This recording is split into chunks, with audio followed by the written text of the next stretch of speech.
기도하고 시작할게요. 하늘에 계신 저희들의 아버지시여, 저희가 지금도 주의 말씀을 꼭 펴야 되겠습니다. 저희 마음에 저희가 주님의 진리에 대한, 주님의 말씀에 대한 이 이해가 없으면 저희가 그 어떤 것으로도 저희가 구원을 받을 수 없음을 알기 때문입니다. 주님, 저희들이 어떠한 삶을 살든 이제는 그것을 접고 주님께서 지정해 주신 삶, 주님의 뜻대로 사는 삶을 살 수 있도록 저희를 인도해 주시옵소서. 감사드리오며 귀하신 예수님의 이름으로 아버지께 간절히 기도드리옵나이다. 아멘. 저희가 이 시간에도 이제 누가복음을 계속해서 공부할게요. 우리가 저번 시간에 어떻게 전도를 해야 되고 누구에게 나가야 되고 또 제자가 되기 위해서는 우리가 어떠한 길을 걸어야 된다. 그렇죠? 제자됨의 대가, 십자가를 지는 것이 무엇이다. 이런 것들을 공부했어요. 예수님께서 그러한 교훈을 하고 계시는 그때 이제 이어지는 게 15장이에요. 누가복음 15장. 예수님께서 그런 참 귀한 말씀, 이제 곧 십자가에 가셔야 되기 때문에 정말 그런 어떠한 마음으로 말씀 전하셨겠어요. 예수님께서. 우리가 성경을 읽으면서 예수님의 마음을 조금씩 알아가는 것이 사실은 진리를 깨달아 알아가는 것이에요. 그런 과정에 15장이 시작돼요. 15장 1절은 모든 세리와 죄인들이 말씀을 들으러 가까이 나오니 바리새인과 서기관들이 원망하여 가로되 이 사람이 죄인을 영접하고 음식을 같이 먹는다 하더라. 15장 1절과 2절은 여러분이 크게 주의를 기울이시지 않고 그동안 보셨을 거예요. 근데 아주 중요한 의미를 갖고 있어요. 자, 예수님이 이렇게 얼마나 중요한 교훈을 많이 하셨어요. 앞으로 이 믿고 사는 사람들의 그 여러 가지 성품에 대해서. 그런데 그런 말씀을 듣는 사람들이 주로 누구라고요? 여기 보면 모든 세리와 죄인. 그러니까 여기 보면 모든 세리와 죄인들이에요. 그 당시에 모든 세리들이 다 주님께로 왔어요. 그렇죠? 이런 것들을 놓치지 마세요. 모든 세리와 죄인들이. 예. 그런데 반대편에 있는 사람들, 바리새인과 서기관들이 원망하여 가로되, 이들이 마음에 원망이 가득 차서 이렇게 얘기했어요. 이 사람이 누구예요? 예수님이잖아요. 이 사람이 죄를 영접하고 음식을 같이 먹는다. 이게 도대체 뭐야, 이 사람이? 막 이렇게 원망을 하였어요. 이게 무슨 말입니까? 이게. 예수님은 온 인류의 구세주 아니세요. 그분이 말씀을 전하는데 그 당시 사회에서 가장 존경받는, 가장 신앙심이 깊다고 하는 사람들의 마음에는 원망이 있었어요. 그리고 이들은 예수님이 일하시는 그 방법을 찬성하지 않았어요. 그러니까 방법론의 차이가 있었어요. 예수님과 이 바리새인들이. 그리고 이들은 세리와 죄인들은 그야말로 우리는 죄인이요 속이다. 이 바리새인들은 스스로 지혜 있다 하고, 그죠? 스스로 신앙이 깊다 생각하고 아주 자부심이 강했고. 그런데 왜 그들이 예수님을 원망했는가? 그들이 예수님 주위에서 말씀을 들으면 자기도 모르게 자기들 속에 숨겨있는 이기심들이 자꾸 나오는 거예요. 그러니까 예수님의 거룩한 생애를 보면 볼수록 화가 나요, 이 사람들이. 그리고 또 뭐가 화가 났냐? 아니, 자기들이 그렇게 가서 설교하고 얘기해도 말을 듣지 않던 세리와 이 죄인들이, 여기 보면 모든 세리와 죄인들이 예수님 주위에 다가오는 그 장면이 이들을 분노하게 했어요. 바리새인들을. 자, 그것이 지금 이 형편이에요. 이 형편. 그러니까 이들이 이 사람이 죄를 영접하고, 이 말에는 무슨 뜻이냐면 예수님도 죄인의 한 사람으로 지금 취급하고 있는 거예요. 예? 이 말 자체가. 그런데 예수님 주위에 몰려던 이 모든 세리와 죄인, 여러분 이때까지는 모든에 별로 관심을 기울이지 않으셨었죠. 이 모든 세리와 죄인들은 왜 그렇게 몰려들었을까요? 이 세상에서 정말 낙오된 자들, 희망이 없던 자들이 예수님 주위에 가면 이들 마음에 나도 이 지긋지긋한 죄의 구렁텅이에서 헤어나올 길이 보이기 시작하는 거예요. 다른 말로 소망이 비치기 시작한 거예요. 이들의 삶에. 이들이 안 올 수가 없었어요. 예수님께서 그들을 하나님의 자녀로 여겨주시는, 그들의 사회가 버렸던 그들이 그러한 것을 맛보았을 때 그들의 마음에 이 랍비들이 어찌할 수 없는, 세상이 어찌할 수 없는 소망을 갖게 된 것이죠. 그것이 지금 이 15장이 시작하는 그 장면이에요. 그런데 여러분, 그럼 랍비들은 이 예수님을 이해할 수 없었을까요? 아니에요. 구약 성경, 그들이 공부했던 구약 성경에 보면 구구절절히 예수님에 대한 설명이 되어 있어요. 자, 앞으로 예수님이 하실 설교, 잃어버린 양에 대한 설교도 시편에 나와 있어요. 시편에. 네? 그러니까 이 랍비들은 핑계할 데가 없어요. 핑계할 곳이. 예수님이 그런 사람들, 그런 랍비와 바리새인들을 향해서 하신 비유가 잃어버린 양에 관한 비유예요. 잃어버린 양, 앞으로 들을 잃어버린 은전, 특별히 탕자에 대한 비유. 이런 비유를 예수님이 비유로 하셨어요. 왜 비유로 하셨겠어요? 직접 해놓으면 가뜩이나 분노해 있는 이 바리새인들이 정말 멸망당할까 봐 예수님께서 그 가슴 아픈 마음으로 비유로 하신 설교가 잃어버린 양, 잃어버린 은전, 탕자. 우리가 앞으로 공부할 잃어버린 양, 은전, 탕자는 우리에게 무엇을 알려주느냐. 그 전에 우리가 공부한 거 있잖아요. 시내의 거리와 좁은 길, 골목, 또 길과 산울가. 이것은 전도하는 방법이 나와 있어요. 방법. 자, 그렇다면 잃어버린 양, 은전, 탕자는 어떠한 사람을 찾아와야 된다. 네, 전도 대상자들을 우리에게 알려주는 거예요. 이러니 우리가 방법을 다 알고 있고 누구를 향해서 해야 될지 전부 다 이 성경에 나와 있잖아요. 자, 그럼 잃어버린 양은 여러분 다 아시잖아요. 양 100마리 중에서 잃어버린 한 마리 양을 찾기 위해서 목자가 길을 떠나는. 그래서 어떻게 합니까? 그 양을 찾고 기뻐서 어깨에 메고 돌아와서 잔치를 벌이는 것으로 그 비유가 되어 있잖아요. 자. 잃어버린 양, 누구를 두고 나와 있는가 읽어보면 이것은 세리와 창기예요. 그들이 하나님의 백성이었지만 그들이 어찌 살다 보니까 그만 돌아올 길을 잃어버렸어요. 하나님께로. 그래서 이들은 이런 버린 바 된 양들이에요. 이들은 누군가 가서 찾지 않으면 그 길을 잃어버렸기 때문에 찾아 돌아올 수가 없는 그러한 양들이에요. 그리고 아주 가련한 양들이에요. 왜냐하면 길을 잃어버렸기 때문에 그들이 전혀 모르던 그런 양들이 아니었기 때문에 아주 가련한 양들이죠. 그래서 이 양은 목자가 나가지 않으면 이 양은 우리로 돌아올 수가 없어요. 그래서 이것은 하나님을 떠나서 방황하는 사람들의 삶에서 세리와 창기들이죠. 삭개오를 보세요. 삭개오는 돌아오고 싶었어요. 하나님께로. 삭개오는. 근데 세상이 그를 돌아오지 못하도록 세상이 했죠. 그리고 그 세상의 무게에 눌려서 자포자기하고 그냥 살았던 사람이 삭개오였어.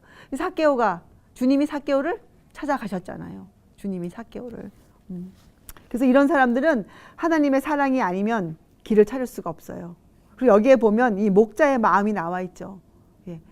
사실 제가 예전에 목자의 마음을 몰랐을 때는 그냥 제 마음으로 볼 때 99마리가 더 가치가 있지 않을까. 한 마리 그냥 잃어버리면 잃어버리고 99마리 다 잘 지켜야지. 그게 진리가 아닐까 제가 생각했던 적이 있었는데 아니요. 이 목자의 마음은 99마리도 사랑하지만 정말 그 큰 사랑이 어디를 향해 있는가? 잃어버린 한 마리 양에게 가 있었어요. 그래서 이 목자는 그 양 한 마리를 찾기 위해서 그의 모든 것을 잃어버려도 정말 그 후회가 없을 그런 사랑으로 이 양을 찾아가기로 했어요. 찾아 나섰어요. 여기에 하나님의 약속이 나와 있죠. 누구든지 주께 마음을 바치는 자, 그 형편이 어찌하든지 그가 지금 어찌하든지 간에 주께 마음을 바치면 그리스도께서는 그를 이 깊은 타락의 구렁텅이, 여러분 정말 우리가 아까도 얘기했지만 헤라가 고백할 때 보면 이제 겨우 20살인데 근데 헤라 마음에는 자기가 겪은 그 타락의 구렁텅이가 너무 깊은 거예요. 이렇게 깊어 보이는 아주 희면 끝을 알 수 없는 그 타락의 구렁텅이와 그 죄의 처절한 고통에서 충분히 우리를 구원해 줄 수 있다. 그것이 잃어버린 양에서 우리가 가져야 될 교훈이죠. 주님의 마음이 그러하시니. 그래서 우리가 이런 잃어버린 양들을 전도와 대상에게 할 때에는 하나님의 그 마음, 사랑, 용기를 내라. 하늘에 너를 위한 식탁에 자리가 있다. 너의 집이 있다, 하늘에. 이런 말을 해주면 그들이 얼마나 용기를 가질까요? 그들이 예전에 그 세리와 창기가 주님의 주위에 모여들었던 것처럼 희망의 빛을 발견할 것이에요. 그리고 그 당시 유대인들이 어떻게 가르쳤냐면 이 사랑을 받으려면 회개가 있어야 된다. 회개가 앞서야 된다. 이런 가르침이 있었어요. 그래서 이 세리와 창기들은 차마 주님 앞에 올 수가 없었어요. 차마 주님 앞에. 왜냐하면 이들이 나는 하나님의 사랑을 받을 수 없는 그런 자구나. 이렇게 그들이 알았거든요. 근데 여러분 아시잖아요. 이 세상에서 하나님의 사랑을 받지 못할 사람이 있을까요? 한 사람도 없어요. 본인이 선택하지 그 길을 맞이하지 않는 한. 그래서 그게 복음의 원칙이거든요. 이 세상에서 하나님의 사랑을 받지 못할 사람이 한 사람도 없어요. 그런데 그것을 몰랐던 유대인들은 어떻게 했습니까? 예수님을 향해서 이 사람이 죄를 영접하는구나. 이렇게뿐이 말할 수가 없었죠. 그들이. 그래서 이런 양의 비유는 구원은 우리가 하나님을 찾아감으로 얻는 것이 절대로 아니에요. 구원은. 사랑은 하나님이 만인에게 주신 것이고 구원은 우리를 찾아오신 그리스도로 말미암아 우리가 구원을 얻는 것이에요. 로마서 3장에 보면 이렇게 나와 있잖아요. 이 세상에는 죄를 깨닫는 사람도 없고 하나님을 찾는 사람도 없고 다 제 각각 곁길로 나아갔다고 우리를 표현해 놓았어요. 주님이 아니오셨더라면 이 지구는 멸망당했을 것이에요. 벌써. 그래서 하나님이 왜 사랑을 우리에게 주십니까? 우리로 하여금 하나님께 회개하도록 하나님의 사랑이 우리를 강권하시는 그 목적은 뭐예요? 우리가 주님 앞에 하나님 앞에 회개하도록 우리가 그 사랑의 그러니까 회개도요. 하나님의 사랑을 맛보지 못하면 인도하심 받지 못하면 할 수 없는 게 회개예요. 회개. 성경에 보면 말이에요. 하나님께서 누군가를 아니면 어떠한 만드신 피조물을 멸망시키는 일을 어떻게 표현했는지 아세요? 비상한 일이라 해서 비상한 일. 하나님께는 그 일이 아주 어려운 일이에요. 하나님께는 그 일이 아주 이상한 일이에요. 하나님이 갖고 계신 그 본성과 전혀 맞지 않는 일이에요. 멸망이라는 것이. 그래서 이 심판이라는 것은 하나님 쉽게 하시는 게 아니에요. 이 심판은 정말 하나님의 사랑의 마지막 하시는 일이 심판이거든요. 그래서 하나님께서 정말 어떠한 마음으로 그 심판을 행하고 계신지 우리가 알아야 돼요. 그래야 우리가 심판을 두려워하지 않고 사랑의 음성으로 우리가 들을 수가 있죠. 심판을 제대로 이해할 수 있는 거예요. 심판을. 우리가 주의할 것이 있어요. 이렇게 세리와 창기처럼 죄 중에서 방황하던 자들이 돌아올 때 우리가 취해야 하는 태도가 있죠.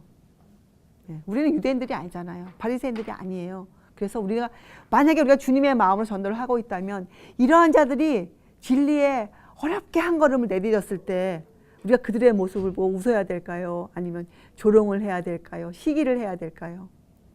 아니에요. 우리는 그들을 어떻게 해야 돼요? 기다려줘야 돼요. 기다려줘야 돼요. 이거 조롱하고 비평하고 의심하는 건 누구의 정신입니까? 사단은 참 형제를 참소하는 자 아닙니까? 사단의 정신이에요. 우리가 그들에게 이걸 알려줘야 돼요. 지금 너희의 모습을 보고 하늘에서는 잔치가 벌어졌다. 지구에서는 이런 너희를 보고 사람들이 몰라줄지라도 지금 하늘에서는 천군 천사가 온 세계가 잔치를 벌이고 있다. 얼마나 용기가 되겠어요, 그들에게. 그리고 잃어버린 양의 비유는 지금 우리가 이렇게 이해하는 것보다 사실 더 넓은 의미가 있어요. 이것은 널리 보면 이 지구를 가리키고 있어요. 하나님께서 온 우주를 갖고 계신데 이 조그만 하나의 원자에도 못 미치는 이 지구 하나 없어진다고 무슨 큰 변화가 생기겠어요. 근데 하나님의 마음이 그렇지 않단 말이에요. 하나님의 마음이 이 지구를 향해서 그래서 모든 것을 버리고 이 땅에 하나님의 사랑하신 아들을 주심으로 당신 자신, 하나님 자신을 내어주셨어요. 이 땅에 하나님이 세상을 이처럼 사랑하사 독생자 주셨단 말이에요. 우리에게. 사실은 독생자이시지만 하나님 자신을 주신 것이에요. 우리에게. 이 지구에게. 그래서 여러분 한번 이 말씀을 연결시켜서 이해해 보세요. 저는 아침에 이 말씀이 연결되어서 얼마나 큰 은혜를 받았는지 요한 1서 3장 1절에 보라 아버지께서 어떠한 사랑을 우리에게 주사 우리 지금 공부했잖아요. 어떠한 사랑을 주사 하나님의 자녀라 일컬음을 얻게 하셨는고. 또 요한복음 17장 18절에 예수님이 직접 말씀하셨어요. 아버지께서 나를 세상에 보내신 것 같이 나도 저희를 그러니까 우리를 세상에 보내었나니 이렇게 말씀하셨거든요. 그러면 우리가 이 세상에 보내심을 받았잖아요. 다른 말로 하면 콜링을 받았어요. 부르심을 받았단 말이에요. 주님으로부터 세상으로 가거라. 그러면 우리가 임무가 있을 거 아니에요. 임무. 우리의 임무. 그래서 가서 먹고 놀아라. 그건 아니잖아요. 주님도 이 땅에 오셔서 먹고 노시지 않으셨으니까. 아버지께서 주님을 보내실 것 같이 내가 너희를 보낸다 하셨어요. 그럼 우리가 이 임무가 있는데 사도 바울 선생님이 이 임무를 이렇게 적었어요. 골로새서 1장 24절에 그 전도하시면서 받은 그 아픔을 기쁨으로 여기신다고 하시면서 이렇게 적으셨어요. 그리스도의 남은 고난을 그의 몸된 교회를 위하여 채우게 하려 하심이라. 그게 우리의 부르심이에요.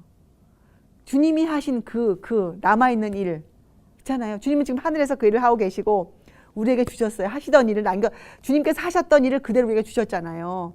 근데 그게 사실 고난의 길 아니에요. 극기의 길. 그래서 사도 바울도 이 말씀을 깨닫고 이제 내가 기쁨으로 이 사업에 임하는 것은 우리 주님의 남은 고난을 내가 주님의 그 교회를 위해서. 예, 교회는 어디입니까? 교회는 세상이에요. 하나님의 밭이 교회 아니에요? 교회. 내가 이 교회를 위해서 내가 그 고난을 내 육체에 채우겠다. 그것이 그분의 고백이셨어요. 그리고 그것이 여러분과 저의 고백이 돼야죠. 그것이 하나님이 예수님을 보내신 이유고 예수님이 우리를 이 땅에 보내신 이유고 이것이 우리의 부름 받은 우리의 콜링이에요. 우리의 콜링. 정말 너무 어마어마하고 참 대단해요. 정말 우리 주님께서. 그래서 잃어버린 양을 통해서 우리가 뭘 할 수 있느냐? 우리는 그분의 이름으로 잃어버린 자를 구원하기 위해서 그분의 교회를 위해서 우리가 부르심을 받았거든요. 근데 인간의 모습으로 보면 그 양들이 볼품이 없어요. 그리고 볼품보다도 장래성이 전혀 보이지가 않아요. 이 사람이 안목으로 볼 때 저런 자가 구원을 받아? 저런 자가? 왜냐면 그 옛날 세리와 창기가 지금 여러분이 이 세리를 보실 때 이 시대의 IRS를 생각하시면 안 돼요. 우리나라 한국의 그 국세청을 생각하시면 안 됩니다. 그 당시 이 세리와 창기는 사람이 아니었어요. 지금 이 시대에 정말 그런 사람들에게도 구원의 손길이 주님이 하시고 계시다는 이 놀라운 사실, 잃어버린 양. 그래서 근데 우리는 뭐가 부족한 줄 아세요? 우리는 그런 사람들을 향한 동정심이 턱없이 부족해요. 여러분 솔직히 여러분 마음을 좀 보세요. 우리가 장래성이 없어 보이는 자들에게 언제 전도했는가? 그들은 알곡들이 아니야. 그들은 아니야. 이러면서 우리가 지나왔잖아요. 우리는 예수님이 갖고 계신 그 동정심이 턱없이 부족해요. 그래서 우리가 주님께 매어 달릴 수뿐이 없어요. 우리가 그 주님의 그 사랑을 우리가 먼저 맛보고 우리가 그렇게 돼야 돼요. 그래서 우리가 경계해야 될 정신이 하나 있는데 잃어버린 양의 비유에서 이것을 경계하지 못해서 많은 사람이 지금 냉담해졌어요. 게으름이고 나태함이고 등한히 여기는 정신, 등한히 여기는 것, 그런 영혼들을 등한히 취급해버리는 것, 부주의하는 것, 이거 우리가 경계해야 돼요. 우리가 진실로 주님의 사랑을 맛본 자들이라면 우리 마음에 그런 마음이 없어야 돼요. 이것이 잃어버린 양에 대한 말씀이셨어요. 자, 그런데 여기서 끝이지 아니하시고 주님이 또 비유를 드세요. 8절에 어느 여자가 이렇게 시작해요. 어느 여자가 10드라크마가 있는데, 이 비유는 그 당시 사람들이 들으면 다 알아요. 왜냐하면 그 당시에 관습이 특별히 여자들이 딸들을 시집 보내기 위해서 돈을 모아요. 그 당시에는 시집 보낼 때 돈을 함께 해서 지참금을 이렇게 해서 지참금을 해서 보내거든요. 미국에도 뭐 달리라고 부르죠. 그거를 계속 보내잖아요. 근데 그때 이런 관습이 있었기 때문에 이 비유를 들었을 때 모든 여자들이 아마 귀를 쫑긋했을 거예요. 근데 이런 일이 종종 있었대요. 열심히 돈을 모아놨는데 지참금을. 그런데 그 당시 이 못 사는 사람들의 그 집이 아주 단칸방이었고 그 빛이 없었대요. 그래서 쓰레기를 잘 치우지 않아도 살 수 있었대요. 왜냐면 보이지 않으니까. 그래서 뭘 잃어버리면 찾기가 아주 힘들었대요. 그 먼지와 쓰레기 속에 그냥 그게. 사실 그랬대요. 그래서 예수님이 그 상황을 비유로 드셨어요. 어느 여자가 어렵게 여기에 어렵게는 안 나와 있지만 여러분이 그렇게 읽으셔야 돼요. 어렵게 많은 돈을 준비해 놨는데 어떻게 됐어요? 하나를 잃어버렸어요. 왜냐하면 이 여자에게 너무 귀한 거예요. 너무나 수고롭게 모아놓은 돈이기 때문에. 그래서 어떻게 됩니까? 이 여자가 그 돈을 꼭 찾아야만 돼요. 그래서 이 여자가 등불을 킬 수뿐이 없어요. 그 등불을 켜지 않으면 그 집에서 아무리 집이 좁아도 아무리 가까이 있어도 그 은전을 찾을 수가 없어요. 예, 파묻혀 있기 때문에. 그래서 등불을 켰어요. 그리고 이것도 어떻게 끝납니까? 끝이 찾았어요. 감사하게도 찾았어요. 찾고 어떻게 합니까? 벗과 이웃을 불러 잔치를 벌려요. 예, 찾았다고. 그것이 잃어버린 은전의 비유예요. 그래서 이거는 우리가 생각해 보면 잃어버린 양하고는 틀리죠. 잃어버린 양은 하나님을 알았는데 그만 길을 잃어버렸어요. 어찌 살다가. 그래서 돌아가고 싶어도 돌아올 수 없는 사람들이었잖아요. 은전은 뭡니까? 은전이에요. 은전은 자기가 잃어버린 바 된지도 몰라요. 그리고 전혀 알지 못했어요. 자기는 하나님에 대해서도 그렇고 아무것도 몰랐어요. 이 사람들은. 잃어버린 은전은 자기가 허물과 죄로 잃어버린 바 되었는데도 전혀 알지 못하는 사람들. 전혀. 그리고 관심도 없어요. 뭐 내가 길을 찾아야겠다. 뭐 이런 것도 관심 없어요. 좀 하나님을 찾아봐야겠다. 이런 종교에 관심도 없어요. 아주 무사태평 살고 있는 사람들이에요. 그리고 특별히 잃어버린 은전은 어디서 벌어진 일입니까? 집 안에서 벌어졌잖아요. 이거는 특별히 우리들에게 우리 가정 내의 선교 사업에 대해서 교훈을 주고 있어요. 가정 내. 우리 가정에도 그런 사람이 있을 수 있을까요? 있어요. 제 주변에는 있어요. 제가 그렇게 정말 해도 제 주변에 전혀 이 종교에 제가 아는 하나님께 관심이 없는 사람들이 있어요. 사실 있어요. 주님이 있다고 하시잖아요. 잃어버린 은전이. 그런데 이 교훈은, 잃어버린 은전에 대한 교훈은 그런 자라도 예? 하나님의 요구에 무관심한 자라도 하나님의 사랑에는 어떻게 해요? 대상이 됩니까? 안 됩니까? 충분한 대상이 된다는 거예요. 그들도 하나님의 마음에 들어가 있다는 것이에요. 그 은전들이. 우리는 그 은전을 찾을 마음이, 등불을 켤 마음이 별로 없었을지 몰라도 하나님의 마음에는 그들을 찾고자 하는 마음이, 사랑의 마음이 많이 있다고 우리에게 알려주시는 거예요. 잃어버린 은전. 그리고 우리에게 말씀하시기를 너희가 그들도 찾아야 된다. 그들에게도 복음을 전해야 된다. 하는 임무를 주셨어요. 그리고 양은 멀리 떨어져 있지만 은전은 코앞에 있어요. 코앞에. 그래서 우리 가정 안에. 그리고 우리가 이것을 은전이 이거 여기 보면 은전이에요. 은이 귀한 겁니까? 아주 귀하잖아요. 근데 은전이 쓰레기 속에 묻혀 있잖아요. 그래도 은전은 은전이에요. 만약에 쓸어서 이렇게 돼 있어도 잘 닦아서 보면 빛이 나는 은전이잖아요. 우리가 바로 그런 사람들이에요. 인류가 아무리 관심이 없고 죄를 짓고 죄보다 죄를 졌는데 그것도 모르고 감각이 없이 살아도 그 사람을 잘 닦아 놓으면 거기서 하나님이 창조해 놓으신 하나님의 형상이 빛난단 말이에요. 인류는 하나님이 창조해 놓으신 아주 귀한, 보배롭고 존귀한 그런 가치를 지니고 있는 사람들이에요. 누구를 막론하고. 그런데 우리가 그걸 잊지 마세요. 예. 이 세상 누구에게도 하나님의 성품이, 품성의 그 잔재가 남아있어요. 잔재가. 그런데 주님이 방법을 주셨잖아. 잃어버린 양은 어떻게 하라고 그랬어요? 너희가 찾아가라. 자, 이 은전을 어떻게 찾으라고 했어요? 등불을 켜라. 등불을. 이건 뭡니까? 우리가 우리 가정 안에서 이 말씀을 켜야 돼요. 말씀의 빛을 들어야 돼요. 우리가 가정 안에서 말씀의 본으로 살아야 돼요. 그래서 우리 여러분 공부했잖아요. 등불이 뭐라 했어요? 그 전장에 마태복음 너희의 선한 행실 그렇잖아요. 예. 우리가 빛을 비추는데 어떻게 비추라 했어요? 너의 선한 행실을 비추라 했잖아요. 여러분이 가정 안에서 진정으로 이제는 이 빛의 모본, 빛을 전하는 자들, 빛으로 사는 자들임을 정말 이제는 실천하고 살 때가 되었어요. 그 방법 외에는 우리의 식구들을 전도해야 할 방법이 없어요. 시간이 걸리죠. 왜냐 여기에 보면 이 여자가 등불을 켜고 땅을 쓸고 수고를 했어요. 엄청난 노력이 들어가요. 가족을 전도해 올 때는. 그리고 부지런히 계속 쓸어야 돼. 은전을 찾을 때까지.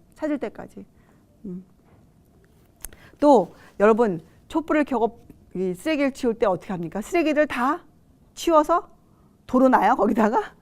버리잖아요. 여러분이 가족을 구원하는데 방해가 되는 것들을 다 치워 버려야 돼요. 계속 버려야 돼요. 그게 뭐예요? 여러분이 갖고 계신 잘못된 습관들, 왜 집에 가면 나도 모르게 하는 버릇들이 나오잖아요. 예? 전혀 주님하고 상관없는 이런 것들을 이제 의식적으로 버리셔야 돼요. 항상 의식적으로 주님을 기억해내셔야 돼요. 식구를 전도하기 위해서는. 예. 여러분의 습관, 버릇들, 잘못된 것들 다 치워서 버려야 돼요. 그리고 여러분 기억하세요. 부모가 할 수 있는 최고의 봉사, 하나님께 드릴 수 있는 최고의 봉사를 이렇게 적어 놓으셨어요. 자녀들을 그리스도인으로 교육하고 훈련하는 일이 우리가 부모들이 주님께 드릴 수 있는 최고의 봉사이다. 주님이 가장 기뻐 받으시는 봉사래요. 부모들이요. 저를 비롯해서 우리가 자녀들을 어떻게 취급해 줘야 하겠습니까? 그러나 낙심치 마세요. 이 비유에서 이 여인이 은전을 찾았어요. 예. 그리고 성경에 보면 여러분의 자녀들이 그때가 되면 하나님께서 그들을 다 불러주신다는 약속의 말씀이 계시거든요. 우리는 뭐해요? 등불을 켜고 열심히 찾아야 돼요. 그리고 여러분 우리가 이 종교에 관심이 없는 자들을 볼 때 이제는 우리는 그들에게 그들의 영적인 문제를 우리가 고민해 봐야 돼요. 그들은 고민 안 해요. 관심이 없으니까 우리가 고민해 줘야 돼요. 그들의 영적인 상태에 대해서 우리가 그러면 우리가 그들에게 주님의 사랑을 전할 수 있는 기회가 생겨요. 그럼 우리가 어떻게 할 수 있는가? 그 영혼의 가치를 우리가 진짜로 안다면 그 사람이 아무리 종교에 관심이 없어 보여도 우리가 그 가치를 알면 우리가 어떻게 해요? 그를 붙들고 있을 수가 있죠. 우리가 그 본인이 못해도 그 일을 주님은 하라는 거예요. 우리가 그들을 딱 보고 넌 알곡이 아니다.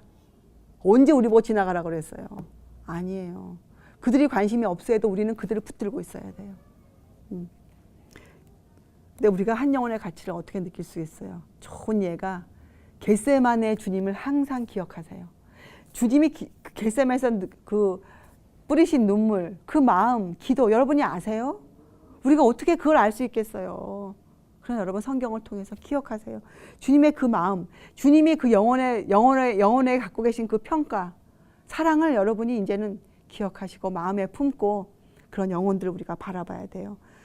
주님은 그러셨기 때문에 주님은 어떻게 하셨어요? 전도를 어떻게 하셨어요? 주님이 그들에게 각각 개인에게 개인적인 노력을 하셨잖아요. 그들을 향해서 찾아가시고, 그죠? 그들에게 기도해 주시고, 그들의 병을 고쳐 주시고, 그들에게 용기를 주시고, 이렇게 개인적으로 이제 우리도 이런 개인적인 봉사를 꼭 해야만 돼요. 우리에게 꼭 필요해요. 이것이 없으면 우리의 마음이 그 가치를 모르기 때문에 전도를 하면서도 우리가 냉담한 사람이 되어져요. 정말 이거는 두려운 일이에요. 절대로 그렇게 돼서는 안 되거든요. 우리가 개인적인 노력을 다른 말로 하면 뭡니까? 쉬운 말로, 아주 쉬운 말로 개인적인 노력. 예, 영혼들을 보살피고 도와주는 것. 얼마나 간단해요. 보살펴 주는 것. 보살필 때 뭐 큰 거 안 들어가잖아요. 처음에는 그렇잖아요. 예, 보살펴 주는 것, 그들을 도와주는 것, 그리고 용기를 주는 것. 용기 주는데 뭐 자본이 안 들죠. 용기 주는데 예, 나이가 받은 걸 주는 거니까. 이런 사람에게는 하늘의 지혜와 능력이 분명히 나타나게 돼 있어요. 왜냐하면 하나님 이런 자들을 도와주고자 천사를 보내시고 있잖아요. 하나님이 그 하늘의 보화를 지금 부으려고 기다리고 계신데 그리고 여러분 이것도 어떻게 끝납니까? 하늘에서 잔치가 벌어졌잖아요. 그 기쁨을 기억하세요. 하늘에서 여러분이 그런 영혼을 위해서 애를 쓰고 있을 때 하늘에서는 이미 잔치를 벌이고 기뻐하고 있는 그런 장면들을 기억하세요. 우리에게 용기가 되죠. 그래서 하나님은요, 이런 모든 교훈을 우리에게 주신 이유가 뭡니까? 우리로 하여금 다른 사람을 위해서 일을 할 수 있도록. 예? 이게 교훈의 여러 양면이 있는 거예요. 잃어버린 양과 은전에만 있는 것이 아니라 특별히 우리들에게 그러한 양과 은전을 찾아 나서는 자들에게 용기를 주시기 위해서 너희가 충분히 할 수 있다. 너희를 내가 지목하여 보고 있다. 예? 내가 너희를 내 손바닥에 새겼다. 이런 약속이 성경에 얼마나 많습니까? 내가 너와 함께하리라. 세상 끝날까지 내가 너희와 함께하리라. 이런 약속들이 있잖아요. 그래서 우리는 이걸 기억해요. 우리에게 일어나는 모든 일은 하나님께서 지금 경영하고 계시는 일이에요. 하나님께서 손수 그 일을 하고 계시는 일 중에 우리가 그저 일꾼으로 무익한 종으로 부름받아 있을 뿐이에요. 그러면 우리가 힘들 일이 없잖아요. 그죠? 우리가 이것이 잃어버린 은전을 향한 주님의 교훈이셨어요. 자, 그리고 그 다음에 더 얘기가 여기서 끝나지 않죠. 예. 우리가 전도해야 할 대상이 여기서 끝나지 않고 한 사람이 더 나와요. 여러분, 그러니까 이건 너무 잘 알죠. 뭡니까? 11절에 또 가라사대 어떤 사람이 두 아들이 있는데, 근데 우리가 이것을 탕자의 비유라고 자꾸 불러서 두 아들이 있다는 걸 잊어버려요. 이건 사실 탕자의 비유라고 부르지 말고 두 아들의 비유 이렇게 불러야 맞아요. 여기 보면 두 아들이 있는데 이렇게 시작하잖아요. 두 아들이 있는데 여러분 잘 아시죠? 이 둘째가 어떻게 했습니까? 둘째 아들. 둘째 아들은 하나님의 이걸 이제 이 둘째 아들을 표현하면 결론이 이거예요. 이 사람은 일찍이 아버지의 사랑을 알았는가? 알았죠. 같이 살았으니까 아버지랑. 예. 그런데 이가 그만 중간에 어떻게 했습니까? 자기 욕심 때문에 마귀가 유혹을 용납해 버렸어요. 그리고 그 뜻에 마귀에게 사로잡혔어요. 아주. 그렇게 살다가 돌아오는 이러한 사람을 취급하시는 하나님의 전도 방법이 나와 있는 것이 이 두 아들의 비유예요. 두 아들. 이 탕자를 하나님이 어떻게 취급하셨는가? 둘째 아들.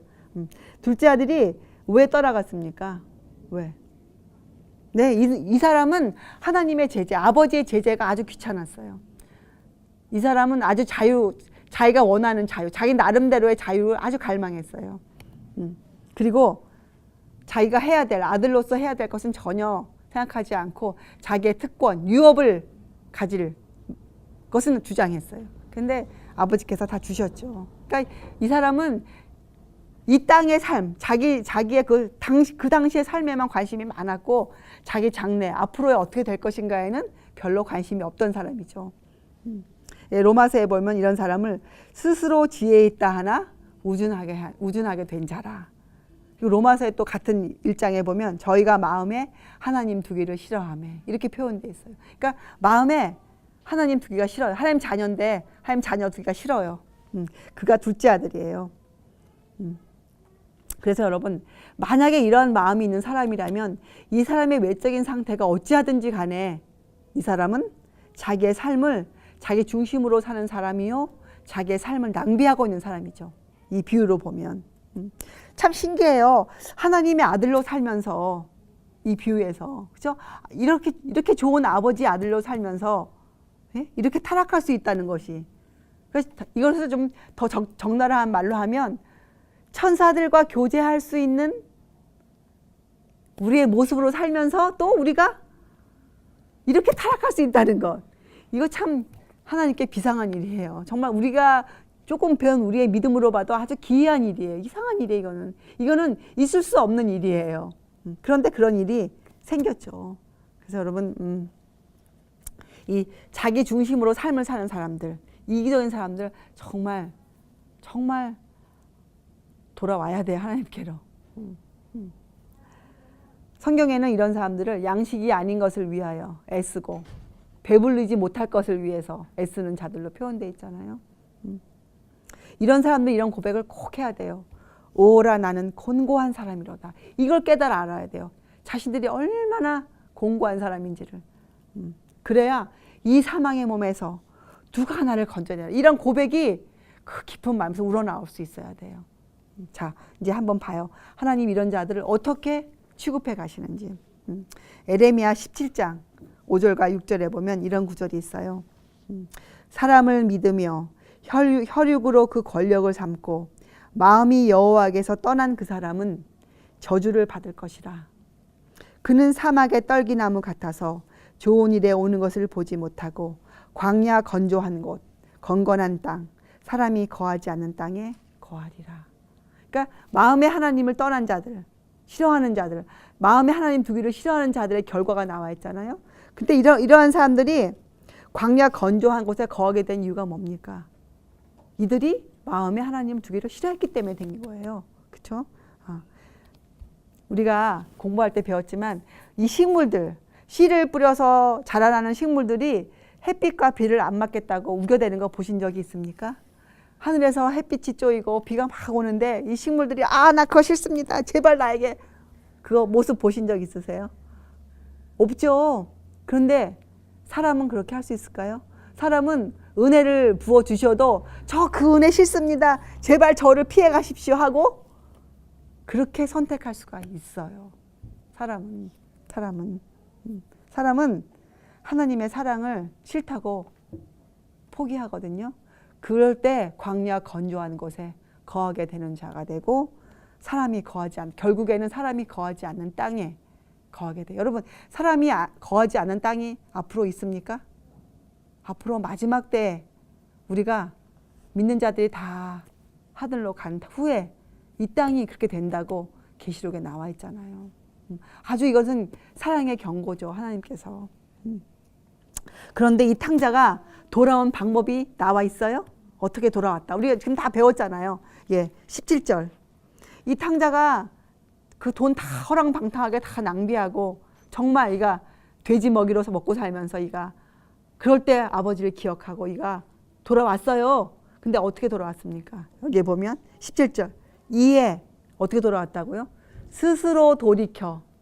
이 탕자는 전도를 받고 돌아오는 자들이 아니에요. 이 탕자는 스스로 돌이켜 돌아왔어요. 이가 어떻게 돌아왔습니까? 이 사람도 마찬가지. 이 탕자도 무엇을 기억했어요? 아버지의 사랑을 기억하고 그래서 잃어버린 양, 잃어버린 은전, 이 탕자 모두에게 공통적으로 있는 것이 아버지의 사랑이에요. 이 탕자도 사랑을 기억하고 떨리는 무릎을 세우고 스스로 돌이켰어요. 그런데 그렇죠. 그러니까 이 탕자에게 주신 그 어려운 시간들이 가련한 신세가 이 탕자의 이기심과 교만심을 꺾어버렸죠. 얼마나 감사한 일이었을까요? 하나님의 율법을 무겁다 생각하는 자들, 외식적으로는 그러니까 겉으로는 그렇게 얘기 안 하지만 그들의 삶이 그렇게 표현해주고 있는 사람들, 빨리 주님의 사랑에 눈이 열려야 돼요. 로마서 2장에 보면 하나님의 인자하심이 너를 인도하여 회개케 하신다. 하나님의 사랑뿐이 없어 우리에게는. 또 에레미야서 31장 3절에 보면 내가 무궁한 사랑으로 너를 사랑하는 거로 인자함으로 너를 인도하였다. 여러분들 이런 거 읽을 때 감격하세요. 하나님이 무궁한 사랑으로. 아니야, 너무 감사하죠. 아니 어떻게 해요? 우리도 그렇게 안 하는, 부모도 못 하는데 하나님이 정말 이 아비가 자식을 불쌍히 여김같이 그렇게 우리를 취급해 주셨어요. 이렇게 모자란 우리 부모들의 사랑을 아버지의 사랑에 비유해서 말씀해 주셨거든요. 내가 무궁한 사랑으로 너를 사랑한다. 너무 감사해요, 진짜. 시편 103편 13절에 아비가 자식을 불쌍히 여김같이 여호와께서 자기를 경외하는 자를 불쌍히 여기시는도다. 예. 그리고 여기에 보면요, 이 비유에 보면 탕자의 잘못을 견책하거나 너 왜 그랬어? 아니면 어이구 찌찌 이런 장면이 전혀 나와 있지 않고 대신에 어떻게 됐습니까? 대신에 아직도 상거가 먼데 아버지가 두 팔을 벌리고 이 아들을 맞으러 달려가시잖아요. 네? 여러분 이 음성을 한번 기억해 보세요. 미가서 2장 10절에 미가서 2장 10절 우리에게 이렇게 지금 하나님 부르세요. 이곳이 너희의 쉴 곳이 아니니 일어나 떠날지어다. 이는 그것이 이미 더러워졌습니다. 그런즉 반드시 멸하리니 그 멸망이 크리라. 이거 지구를 향해서 하시는 말씀이잖아요. 지구를 향해서 이제 그 지구가 너희가 살 곳이 아니. 지금 거기가 지금 그 상태가 너희가 살 곳이 아니야. 그래서 여기는 이곳이 아니고 이것이라고 나와 있어요. 이것이 너희의 쉴 곳이 아니니. 지금 이 상태가 아니니까 일어나 떠날지어다. 이는 그것이 이미 더러워졌습니다. 이 지구가 이미 지구는 어떻게 해요? 하나님의 심판의 경고를 받았잖아요. 그래서 하나님이 초청하세요. 이사야 44장 22절. 내게로 돌아오라. 내가 너를 구속하였음이니라. 내게로 돌아오라. 다윗이 그 죄를 짓고 뭐라고 고백했습니까? 시편 51편에 우슬초로 나를 정결케 하소서. 내가 정하리이다. 나를 씻기소서. 내가 눈보다 희리이다. 이렇게 고백했잖아요. 우리에게 약속이 있어요. 요한복음 6장 37절. 예수님이 내게 오는 자는 내가 결코 내어 쫓지 아니하리라. 너무 감사하잖아요. 내게 오는 자는 내가 결코 내어 쫓지 아니하리라.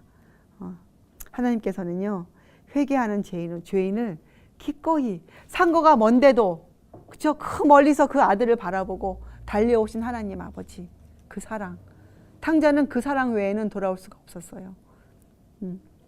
에레미야 31장 34절에 내가 그들의 죄악을 사하고 다시는 그 죄를 기억지 아니하리라. 다시는. 자, 우리는 이들에게 이렇게 외쳐야 돼요.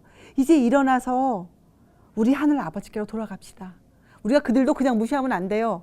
그들에게도 일어납시다. 함께 일어납시다. 우리 하늘 아버지께로 돌아갑시다. 우리에게는 뭐만 필요한 줄 아세요?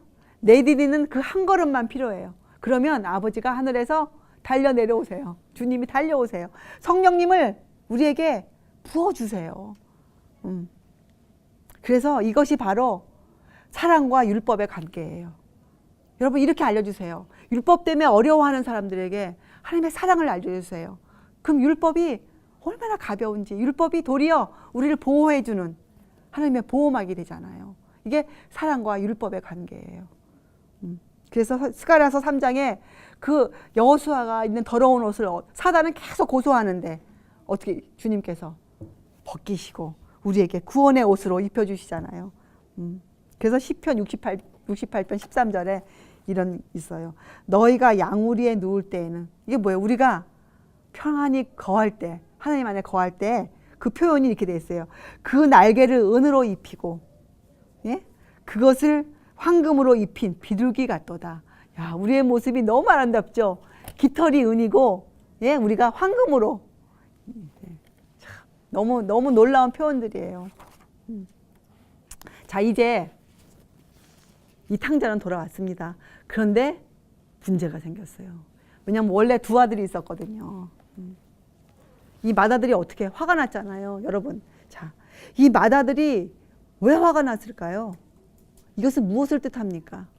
왜 맏아들이 자기 동생을 자기 동생이라고 부르지 않고 이 아들이라고 아버지께 얘기했을까요? 이런 탕자의 사건을 통해서 참 슬프게도 이 다른 아들, 큰아들의 마음이 드러났어요. 큰아들의 마음. 이 큰아들의 마음은 뭐예요?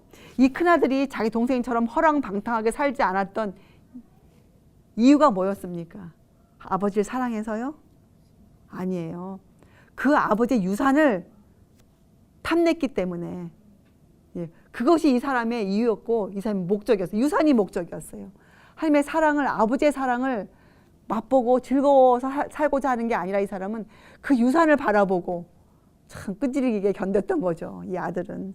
그래서 이 아들의 이유와 목적이 드러났어요. 이 아들이 그때가 되어보니 자기 안에 숨겨놨던 이기심, 질투심, 완악함 이런 것들이 다 드러났어요. 그런데 탕자가 돌아온 것에는 결말이 있었죠. 탕자가 돌아와서 양을 잡고 잔치를 벌였잖아요, 아버지가. 예, 그 아들을 품꾼으로 여기지 아니하고 그냥 아들로 받아서, 그렇잖아요. 그 보자마자 비싼 외투를 입혀주고 그렇잖아요.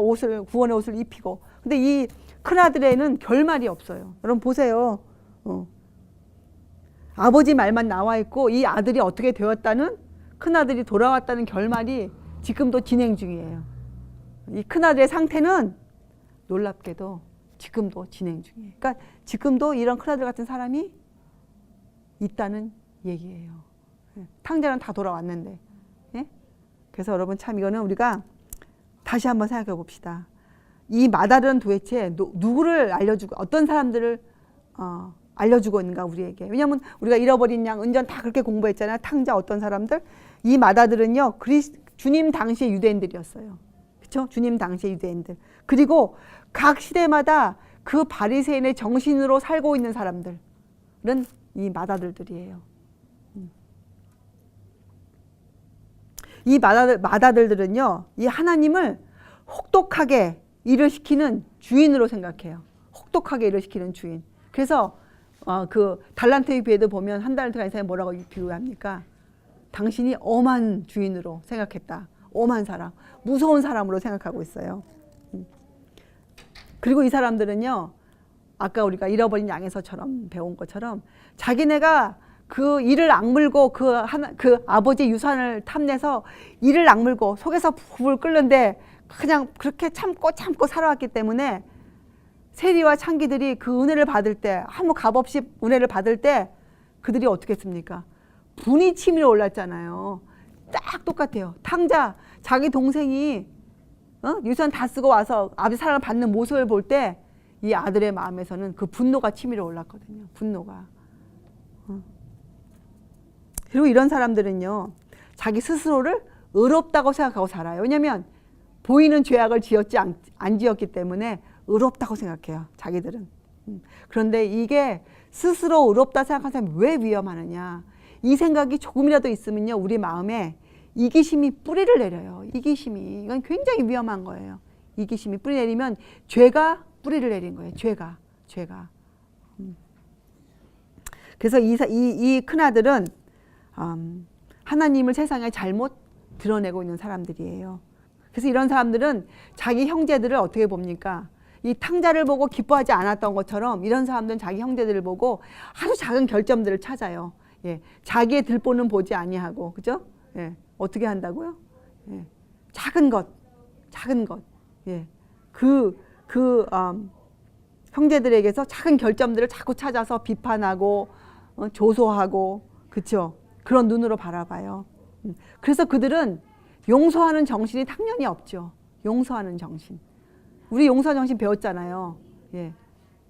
우리 끝없이 용서해야 되는데 이들은 그렇게 하지 못해요. 그 정신이 없어요. 이러한 자도 그런데 구원받을 수 있을까요? 네, 구원받을 수 있어요. 어떻게? 하나님의 사랑으로서. 하나님의 사랑으로서 구원받을 수 있어요. 이런 사람들은 이 하나님의 사랑으로 그 형제들을 이 아들이라 부르지 않고 정말 내 형제구나, 내 동생이구나, 내 동생 이렇게 되어져야 돼요. 자, 여러분 많이 용서받은 자가 사랑할 수 있어요. 이제 우리가 끝마치기 전에 미가서 6장을 한번 가보세요. 미가서 6장을 한번 펴보세요. 미가서 6장에 6절부터 8절까지 우리가 한번 읽어보세요. 여러분이 이런 구절들은 암송하셔야 돼요. 미가서 6장. 내가 무엇을 가지고 여호와 앞에 나아가며 높으신 하나님께 경배할까? 내가 번제물 1년 된 송아지를 가지고 그 앞에 나아갈까? 그런데 답이 뭡니까? 7절에 그러니까 하나님을 안다고 하는 사람들이 7절에 이렇게 얘기하죠. 여호와께서 천천의 수양이나 만만의 강수 같은 기름을 기뻐하실까? 내 허물을 인하여 내 마다들을 내 영혼의 죄를 인하여 내 몸에 열매를 드릴까? 그렇죠? 믿는 자고 하는 자들이 내가 주님을 위해서 무엇을 좀 해볼까? 막 이러고 있지 않아요? 그런데 답이 8절에 사람아 주께서 선한 것이 무엇임을 내게 보이셨나니 여호와께서 내게 구하시는 것이 오직 공의를 행하며 인자를 사랑하며 겸손히 내 하나님과 함께 행하는 것이 아니냐. 여러분 하나님의 사랑은 그냥 사랑이 아니잖아요. 하나님의 사랑에 뭐가 들어간다 우리가 어저께 공부했어요. 믿음으로 시작해서 덕이 있어야 되고 지식이 있어야 되고 절제가 있어야 되고 인내가 있어야 되고 경건이 이루어져야 되고 형제 우애가 있어야 되고 그 다음에 그것을 사랑이다. 이런 모든 것이 있어야 돼. 그래서 여기도 똑같은 말씀 아니에요? 공의를 행해야 되고 인자를 사랑해야 하며 겸손히 하나님과 동행하는 것, 그것을 너희가 해야 된다. 이렇게 이 맏아들에게 주신 교훈이에요. 맏아들들에게. 스스로 의롭다고 생각하는 사람들. 또 우리는 하나님이 명하신 봉사를 해야 되거든요. 그 봉사를 잘 표현해놓은 구절이 이사야서 58장이에요. 이사야서 찾아보세요. 이사야서 58장. 이사야서 58장 6절과 7절. 이사야서 58장 6절과 7절 이렇게 나와 있어요. 나의 기뻐하는 금식은 흉악의 결박을 풀어주며 멍에의 줄을 끌어주며 압제당하는 자를 자유케 하며 모든 멍에를 꺾는 것이 아니겠느냐. 7절에 또 줄인 자에게 내 식물을 나눠주며 유리하는 빈민을 내 집에 들이며 벗은 자를 보면 입히며 또 내 골육을 피하여 스스로 숨지 않은 것이 아니하겠느냐. 여러분 7절에 보면 잃어버린 양, 잃어버린 은전, 탕자 다 들어가 있어요. 네. 우리가 이러한 하나님께서 우리에게 이러한 봉사를 하라고 우리를 불러주셨어요. 우리에게 이런 경고가 나와 있어요. 요한일서 4장 8절에 보면 사랑하지 아니하는 자는 하나님을 알지 못하나니 이는 하나님은 사랑이심이라. 우리가 오늘 공부한 결론이 뭡니까? 하나님은 사랑이세요.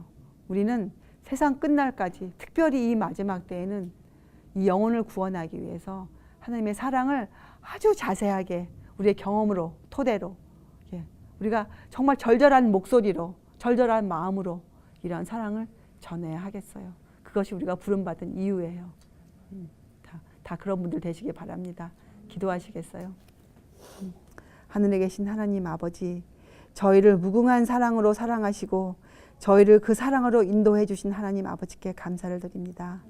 이제 저희가 매일매일 저희의 삶이 하나님의 사랑에 녹아서 우리가 그 사랑이 우리의 모든 이기심과 우리의 시기심을 다 녹아버리고 우리의 죄의 뿌리를 다 녹여주시고 이제는 우리가 그 사랑으로만 살 수 있는 그러한 사람들 되게 하여 주시옵소서.